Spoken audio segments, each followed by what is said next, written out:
teman-teman. Perkenalkan, saya Elis Nurhayati, saya Dea Cynthia Diningsih, dan saya Khadiza Sundus. Kami dari Pendidikan Biologi Universitas Siliwangi.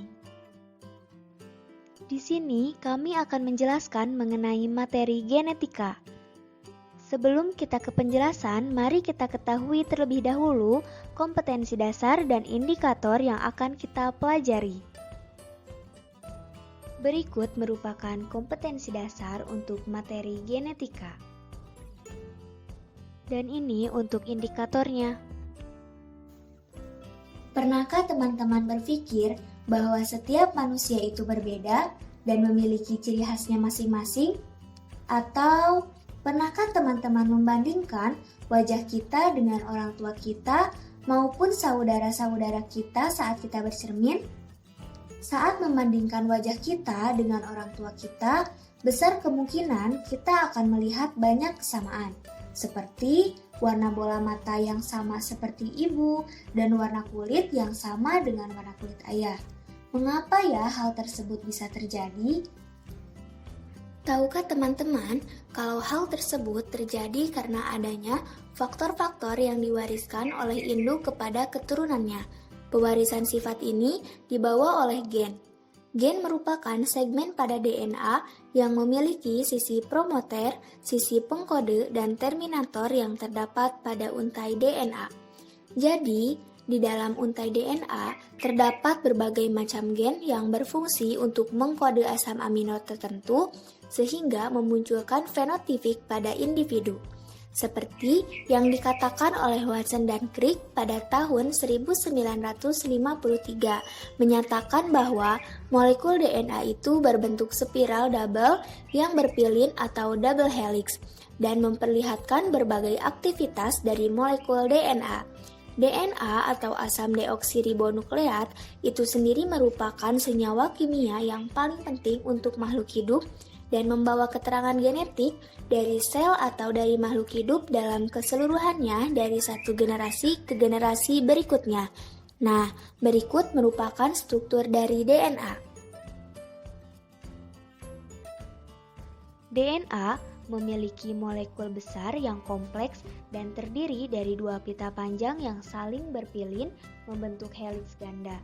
Dari setiap pitanya terdapat suatu polimer dari ratusan sampai ribuan nukleotida.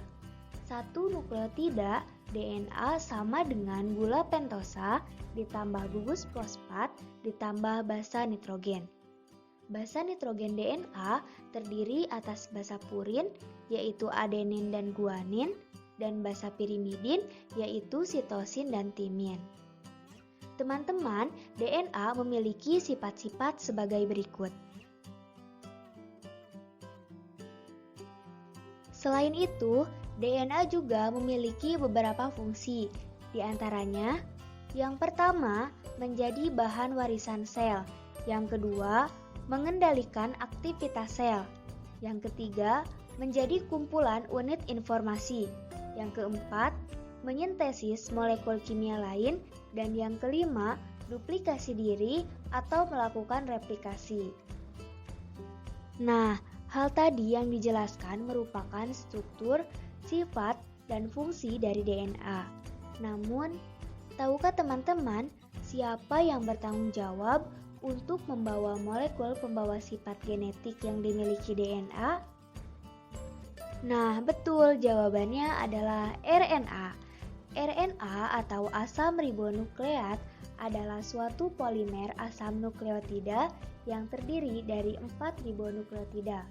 Struktur RNA berbentuk pita tunggal tetapi tidak berpilin sebagai spiral seperti molekul DNA.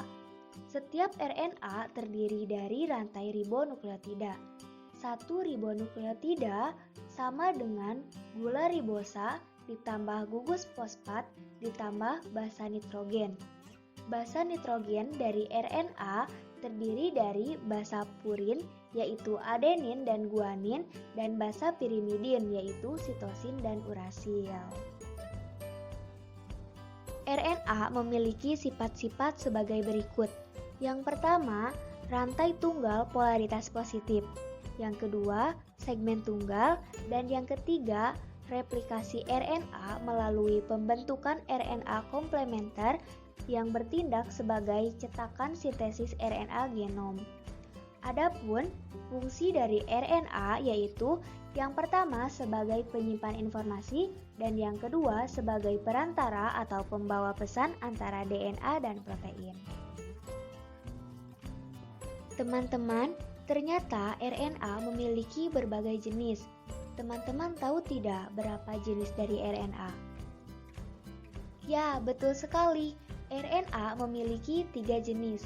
Yang pertama, RNA duta atau messenger RNA atau yang biasa ditulis mRNA. mRNA merupakan penghubung DNA dengan protein dan membawa pesan berupa informasi genetik dari DNA untuk protein. mRNA berperan membawa kode genetik dari DNA berupa triplet basa yang ada pada RNA duta yang disebut kodon. Jenis yang kedua yaitu RNA ribosom atau rRNA. rRNA merupakan RNA terbanyak yang dikandung oleh suatu sel yaitu sekitar 83%. rRNA sesuai dengan namanya RNA ribosom terdapat di dalam ribosom dan berperan sebagai tempat pembentukan protein. Dan untuk jenis yang ketiga yaitu RNA transfer atau tRNA.